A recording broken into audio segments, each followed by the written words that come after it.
Hello, and thanks for tuning into the show that goes around the continent to bring you stories near and far.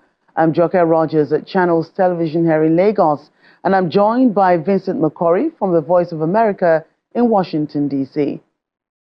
Thanks, I'm Vincent McCory at the Voice of America. Happy to be with you again for another edition of Africa 54. Let's start off with the latest from Nigeria. Joke Rogers in Lagos brings you that story. The Zamfara state government in northwest Nigeria has flagged off an integrated vaccination campaign targeting measles and polio, aimed at protecting children across the state from these preventable diseases. The wife of the Zamfara state governor, Huriya Dauda Lawal, said the initiative is part of the governor's commitment to safeguarding public health and preventing outbreaks. Improving child health and reducing the prevalence of vaccine-preventable diseases in Zamfara State is the focus of this integrated measles and polio vaccination campaign, which is part of a broader public health effort aimed at reaching thousands of children, particularly in rural areas. The Zamfara State Director of World Health Organization, while declaring Zamfara State polio-free, says 5 local government areas of the state have recorded measles outbreak as of September this year. Zamfara State is now celebrating 1 year polio-free. This is a very wonderful situation in Zamfara State, knowing fully well that Zamfara State is the only state in the northwest region not to have recorded poliovirus in the region. On her part, the State Commissioner for Health reiterates the state government's commitment to prevent measles by 60% before the end of 2025. We can achieve that by increasing our measles vaccination coverage to reach every eligible child through this mass vaccination and routine immunization. The wife of the Zamfara State Governor, who flagged off the free vaccination campaign, urged parents and caregivers to ensure their children are vaccinated. I urge all stakeholders within the state and beyond to join hands in ensuring the success of this integrated mass vaccination campaign. I call upon our citizens to bring their children forward to receive these life-saving vaccines, which are free for all eligible children. With support from local and international health organizations, the integrated vaccination campaign will be rolled out across all districts to ensure thorough coverage of the entire 14 local government areas of the state. Joining us to discuss this vaccination campaign in Zamfara State is the Director of Public Health, Dr. Yusuf Haske. Welcome to Africa 54. Thank you, man. Thank you for having me. So can you share the primary objectives of the integrated vaccination campaign in Zamfara State? Yeah, you have said about it, but I need to explain. You see, the aim is to provide herd immunity so that our children who are under 5 will be prevented and protected from, contacting vaccine-preventable disease, whether it's polio, whether it's measles, whether it's meningitis, and so on and so forth. And this is done through, the vaccinating huge number of children, in targeted, population, so that they'll be, provided with these life-saving vaccines. And what have been the biggest challenges that your ministry has faced in implementing this campaign, particularly in hard-to-reach areas?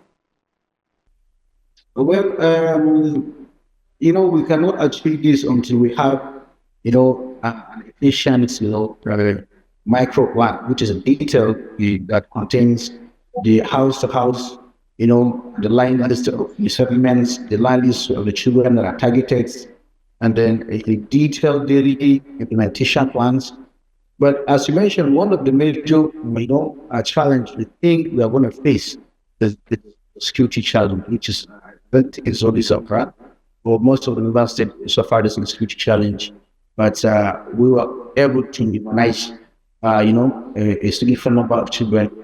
Currently, we have immunized more than, 2 million children with polio vaccine. and then we have immunized more than 700 plus thousands children with measles. Right. And what specific roles do these development partners, your partners in health, play to ensure the sustainability of this campaign and its impact, including, follow-ups to vaccinations and also monitoring vaccine-preventable diseases? Yeah, let me tell you, now, vaccination is a very huge, task. It requires little human resources, little technical resources, financial resources. And then our partners, they have played a key role in this regard. They provide both financial and technical support. And then we are happy with the current government. We are happy with the current administration that provided the government's commitments right regard. You mentioned High Excellency, flag up this campaign, and the government also paid the counter funding both for polio and measles SIE. The deputy governor, hold the task force meeting, and where all the stakeholders, religious leaders, security agencies, where all of them were called upon, and then the kind of right act was read, and the implementation framework was designed, and then followed judicious implementation.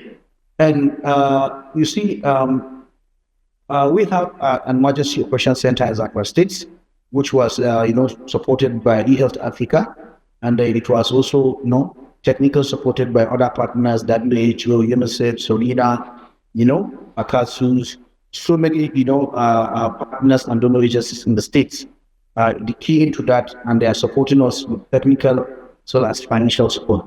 Whatever we will not be able to do as government, our partners will come in and support us. And what are the plans being put in place by the government to ensure that these health plans are sustained, till the end of at least the tenure of this present administration? Yeah, as a nation, every state suffers its own epithelial problem. As for states, we have human resource and our health inadequacy, which the government is currently addressing. That is also part of the sustainability plan.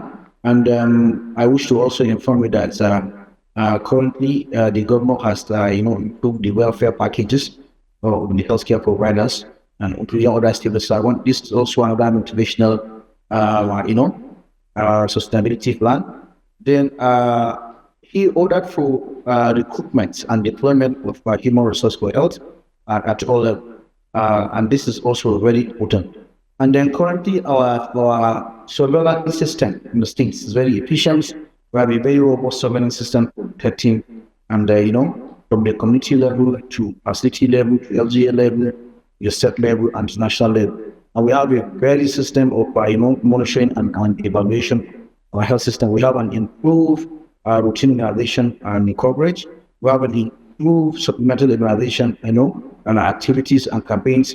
So these are some of the plans we have, and the government showed a serious political commitments. His Excellency, as I mentioned, is giving counter-funding for NSIE. Deputy Governor is holding his responsibility for holding tax force meeting. Excellency, because of her love for children, when also he has key in the state activities and providing her own support. And then we have a command center, which is emergency operations center, where all the partners come in to conduct a coordination meeting, APSEC meeting, technical working group meeting, so that we can channel and then we look at some of our takes and channel our resources efficiently. So these are some of the plan we have, and I think it's only the security issue and non-compliance. And these are some of the challenges we are having, but with the partners, as I mentioned, Chimberi Foundation, Shintan Solina, UNICEF, we are able, I think, to overcome these challenges in the coming days. Right. Director of Public Health, Minister of Health in Zamfara State, Dr. Yusuf Haske, thank you so much for your time today on Africa 54. Thank you very much, Ms. We want to know what you think about Africa 54 and the stories we cover. Join the conversation on Facebook. The address is Africa 54. And check out our headlines 24/7 on voaafrica.com. After the break, with Donald Trump's victory in the 2024 U.S. presidential election, we'll look at past policies to understand how a second Trump presidency might look like.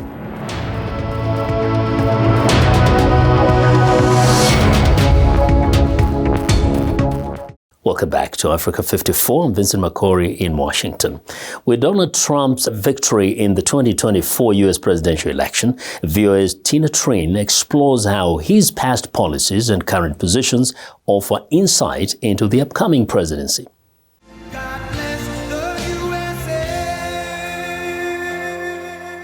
78-year-old Donald J. Trump, the former U.S. president, will once again occupy the White House as President of the United States. Like Grover Cleveland in the late 1800s, Trump will serve 2 non-consecutive terms in office as the 45th and the 47th U.S. president. To understand how a second Trump presidency could play out, it helps to look back at his first term in office and recent claims on the campaign trail. Immigration is a major theme for Trump, and his restrictive policies are tied to his nationalist America First views. Back in 2017, 7 days after he was sworn in, Trump imposed a 90-day travel ban, barring citizens of 7 Muslim-majority countries from entering the U.S. I'm establishing new vetting measures to keep radical Islamic terrorists out of the United States of America. We don't want them here. During this year's presidential campaign, Trump spoke forcefully about what he calls a migrant invasion, making border security a key electoral issue. He told supporters in North Carolina what he would say to Mexico's new president. I'm going to inform her on day one or sooner that if they don't stop this onslaught of criminals and drugs coming into our country, I'm going to immediately impose a 25% tariff on everything they send in to the United States of America. During his presidency, Trump imposed tariffs on Chinese imports and seems unlikely to change tactics this time around. They've really been hurting us. It's so ridiculous. They end up closing, everybody loses their job, then they make it in their country, and then they send it back to us with no tax, no nothing.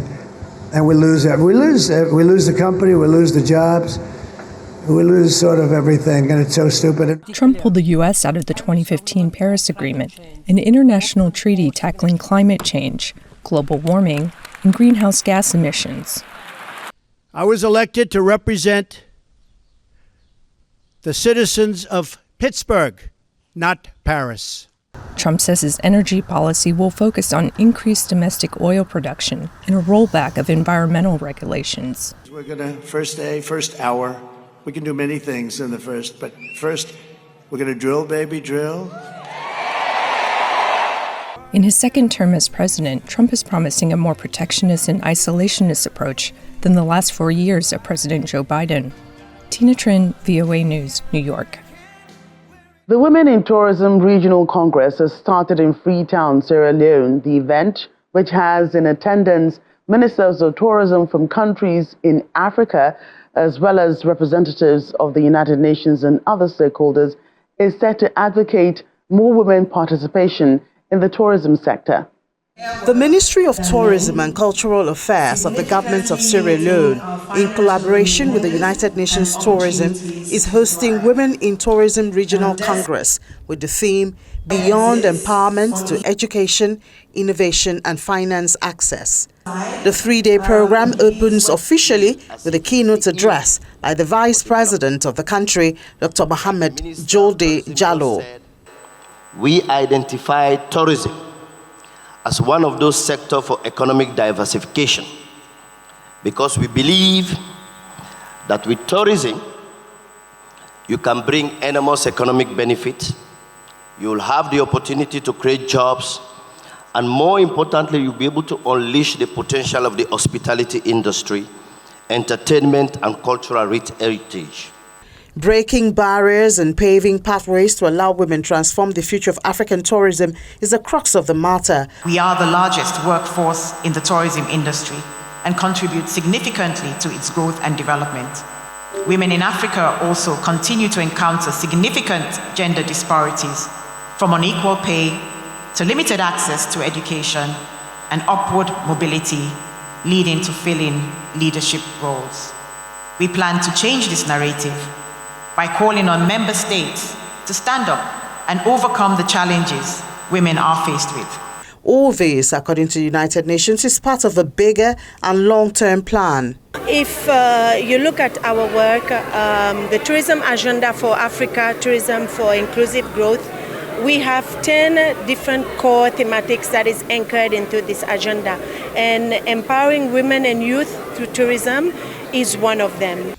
As the conference continues, recommendations and outcomes from workshops make the agenda, as well as proposed action points. Ini John Mekwa, Channels Television News. Nigeria has started a nationwide initiative for blood donations as the country faces a huge blood shortage. Authorities say Nigeria gets only a quarter of the annual blood donation it needs, leaving patients and hospitals in desperate need of blood in emergencies. Timothy Obizo reports from Abuja. Nigerian musician Excel Praiseworth has been living with sickle cell disease for 3 decades. In July, the blood disorder led to a painful health episode, and he had to get a blood transfusion. There was no blood in the hospital. I think that their blood bank was empty. I don't even know if they had a blood bank in the first place. So we had to now start looking for blood. Praiseworth waited more than 5 hours for a relative to donate blood and finally get him some relief. Nigeria's National Blood Service Agency said in 2023 that the country gets about 27% of the estimated 1.8 million units of blood it needs every year from voluntary blood donors. Nigerian health authorities blame the reluctance to donate blood on misinformation, cultural and religious biases, and underfunding of the National Blood Service Agency's operations, which include awareness campaigns.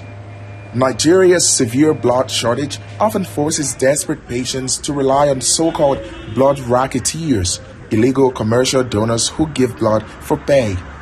This channel has few regulations ensuring the blood is safe for use. To help address the blood shortage, the Nigerian government announced an initiative in September to set up blood collection centers like this one across all 774 local government areas. The goal is to ensure there is enough blood for medical emergencies and transfusions. There's this apathy about donating blood. People don't like donating blood. They feel that if they also fear that if they donate blood, that they might die because they don't have enough. We also go to institutions of higher learning where we have population of youths, and we go to churches, where churches that are densely populated. We go to shopping malls, we go to markets. I think it's important because there is someone out there that needs it. So since I have enough, I think I can donate. Praiseworth is using his music to educate others about sickle cell disease and encourage people to donate blood. In 2022, he launched a non-profit called The Sickle Sound. And that's what I'm doing with the sickle sound, putting out the right information about the sickle cell disease. Once you understand how something works, then every superstition or myth you've had before, it's broken. Leonardi says the National Blood Service Agency aims to eventually have 1 million safe blood units reserved across 6 zonal centers in the country.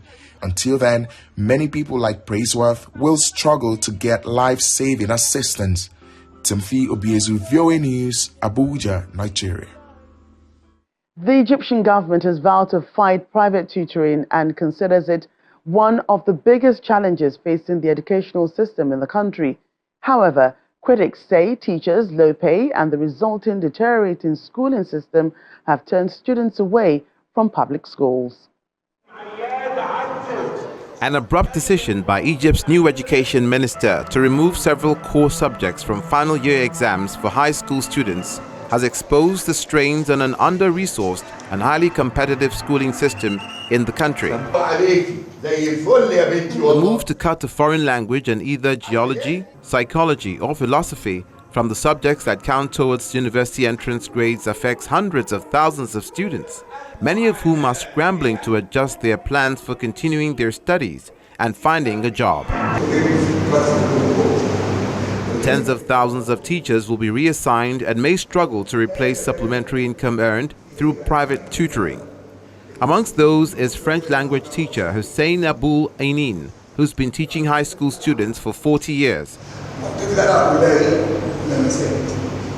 According to the new decisions, grades of a final examination in a second foreign language will not be counted towards final grades of high schoolers. So, students won't bother taking private tutoring, which will affect the income of teachers like him.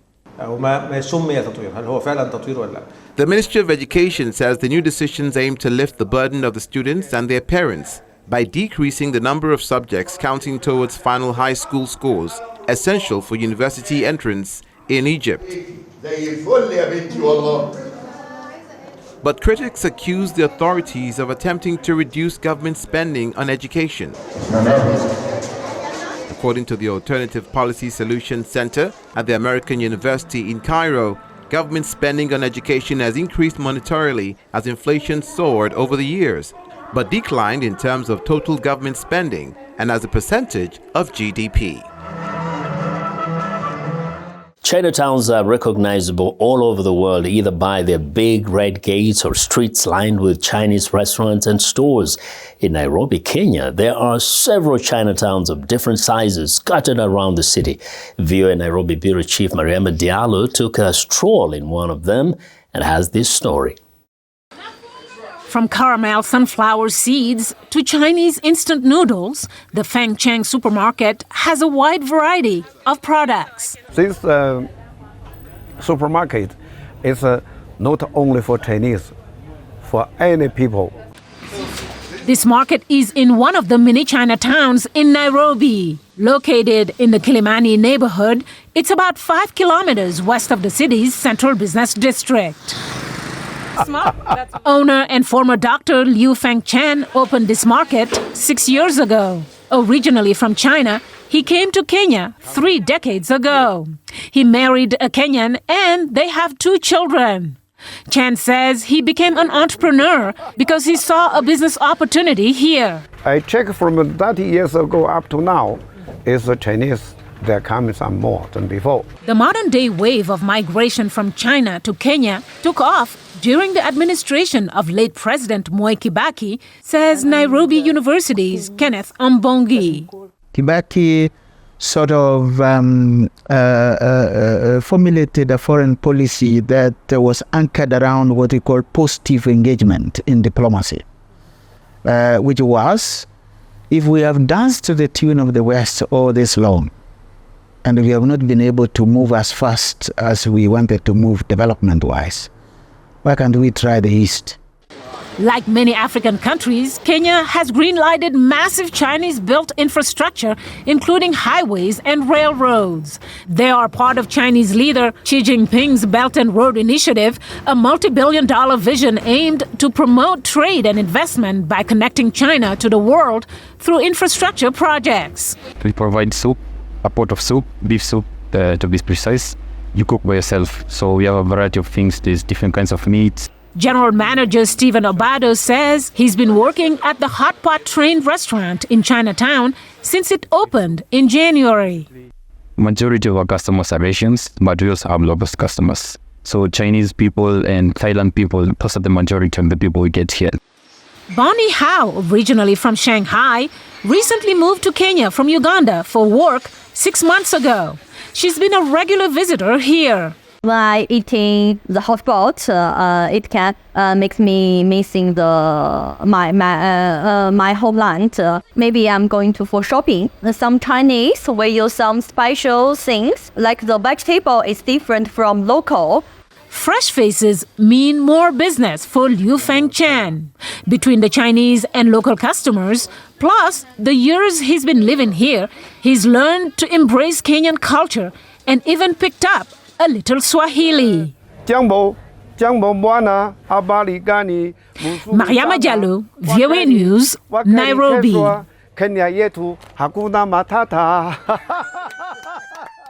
Well, and that's our show for today. You can find all the continent's top news and world news online at voaafrica.com. Check it out. I'm Vincent McCory in Washington. Channels Television has our last word. We look forward to bringing you another show next week. To remember that channelstv.com is your source for news and other programming. I'm Joke Rogers. Thanks for watching and goodbye.